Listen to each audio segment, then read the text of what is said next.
বিসমিল্লাহির রহমানির রাহিম। দর্শক শ্রোতা, আসসালামু আলাইকুম। একজন গৃহিণী, একজন মা ঘরের সমস্ত কাজকর্ম এবং ঘরের সমস্ত মানুষগুলোর দেখাশোনা করে সংসারের A to Z ঠিকঠাক রাখা ওনার নিত্যদিনের কাজ।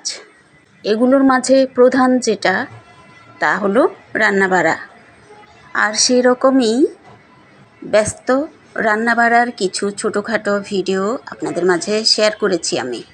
ভিডিওটি শুরু থেকে শেষ পর্যন্ত একটা লাইক দিয়ে সবাই দেখে নেবেন প্লিজ। ভালো লাগলে আপন বন্ধুবান্ধবদের মাঝে শেয়ার করে দিতে ভুলবেন না। আজ আমার রান্নাঘরে মাছ, গোশত, ডিম সব আইটেম যোগ হয়েছে। প্রথম রোজার আগের দিন আমি এই সকল কিছু একবারে গুছিয়েছিলাম। টানা 10-12 রোজা পর্যন্ত চলে গিয়েছিল। সব আইটেমগুলো নতুন করে আজকে আবার কিছু রান্না হবে আর কিছু ফ্রোজেন করে রেখে দেব। ডিমগুলোকে ধুয়ে শুকাতে দিয়ে দিয়েছি। মাছগুলো একেবারে ভালো করে পরিষ্কার করে কিছু মাছ লবণ হলুদ মরিচ মাখিয়ে এই যে জিপলক ব্যাগটায় রেখে দেব। মাথা আর লেজাগুলো একটা পাতিলে রেখেছি, ওগুলো পরে আলাদা জিপলক ব্যাগে রাখবো। আচ্ছা, আপনারা কি খেয়াল করেছেন আমার হাতের এই জিপলক ব্যাগগুলো প্রথমেই কিন্তু আমি নাম দেখিয়ে দিয়েছিলাম। একটা ঔষধের নাম লেখা ছিল এটাতে। বেশ কয়েকদিন আগে এই ব্যাগে আমি কোনো কিছু ফ্রোজেন করার সময় একজন আপু সম্ভবত খেয়াল করেছিলেন। উনি জিজ্ঞেস করেছিলেন এই ইসোরাল লেখা জিপলক ব্যাগগুলো আমি কোথায় পেয়েছি। আসলে এগুলো গিফটের জিপলক ব্যাগ ছিল, ঔষধ কোম্পানি থেকে পাওয়া।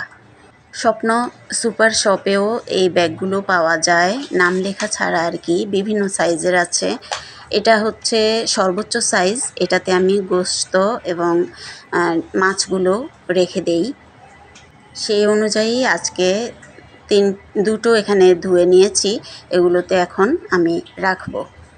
আজকে মাছ গোশত বেশি তো সেজন্য কিছু বক্সে রাখবো আর কিছু জিপলক ব্যাগে রাখতে হচ্ছে, না হলে ফ্রিজে জায়গা হয় না। খুব বেশি পরিমাণে আজকে মাছ গোশত, কিন্তু বেশি দিন যাবে না। এগুলো রোজার আগে শেষ হওয়ার আগেই খাওয়া শেষ হয়ে যাবে। রোজাদারদেরকে যখন দাওয়াত করা হবে তখন এগুলো শেষ হয়ে যাবে। তো আজকে আমাদের ঘরে রান্নার জন্য রেখে কিছু এই যে পাতিলে নিয়ে নিচ্ছি, আর বাকিগুলো ফ্রোজেন করে রাখবো সব।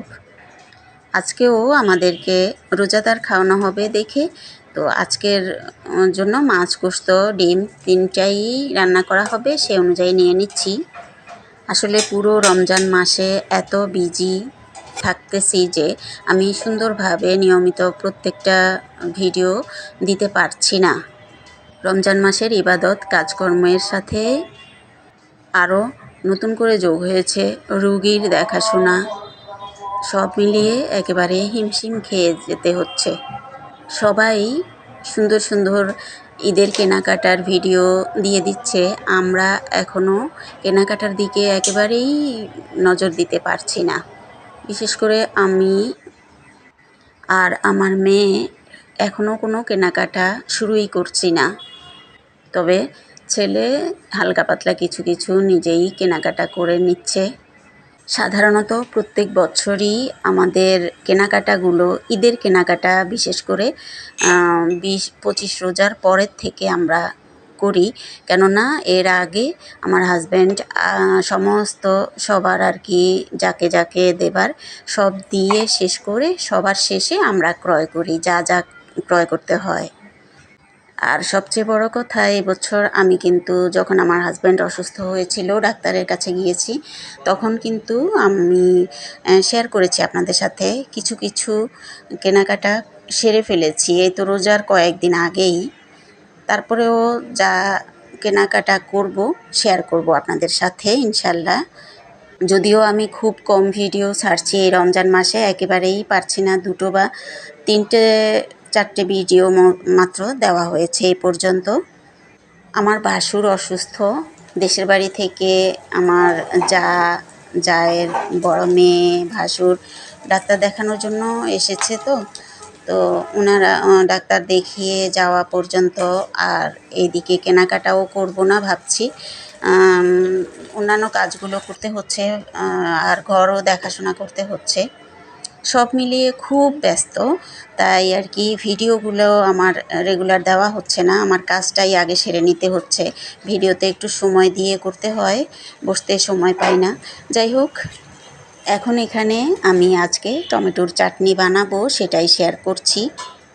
বাকি মাছ গোস্ত যা যা রান্না করার সেগুলো রান্না করে রেখে দিয়েছি।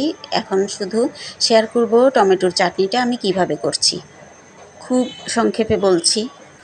বেশ অনেকগুলো টমেটো নিয়ে এসেছে, ভাবলাম এখান থেকে চাটনি করি, রমজানে সবাই খেতে চাচ্ছে। সব টমেটোগুলোকে ভালো মতো ধুয়ে পরিষ্কার করে কেটে আমি এগুলোকে জাল করে গুলিয়ে নিয়েছি। 2 পিস তেঁতুল এবং 4টা জলপাই থেতলে দিয়েছি এগুলোর সাথে।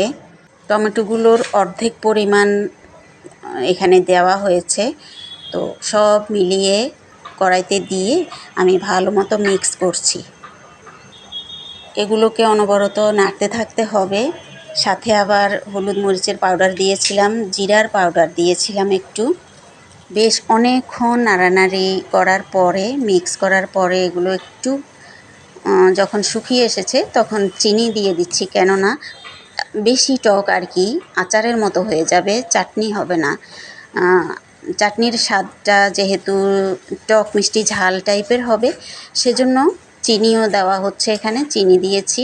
আর ঘ্রাণের জন্য এইমাত্র আমি আবার সরিষার তেল একটু দিয়ে দিয়েছি। এবার এগুলোকে আরও ভালোভাবে মিক্স করে এখন তাওয়ায় রেখে দিচ্ছি। শেষ পর্যায়ে প্রায় তাওয়া দিয়ে এটা রেখে দেব, একেবারে শুকিয়ে টান টান হয়ে থাকবে, আর তেলটা একটু ঘ্রাণ হবে, ভাসা ভাসা হয়ে থাকবে আর কি ওই চাটনির উপরে। বেশি একটা ভাসা ভাসা না, আমি মিশিয়েও দিয়েছি ভালো মতো। সব মিলিয়ে দারুণ স্বাদের চাটনিটা হয়েছিল। চিনির কারণে ব্যালেন্স ঠিক হয়েছে, স্টিকি ভাবটা এসেছে, আবার তেলের কারণে পারফেক্ট চাটনি হয়েছে। চাটনি বানানো শেষ, সেই সাথে আমার ভিডিও শেষ। আমার আজকের ভিডিও কেমন হয়েছে সবাই জানাবেন। ভালো লাগলে সাপোর্ট করে আমার পাশে থাকবেন। ধৈর্য ধরে ভিডিও দেখার জন্য ধন্যবাদ। আগামী ভিডিও দেখার আমন্ত্রণ জানিয়ে বিদায়। আল্লাহ হাফেজ।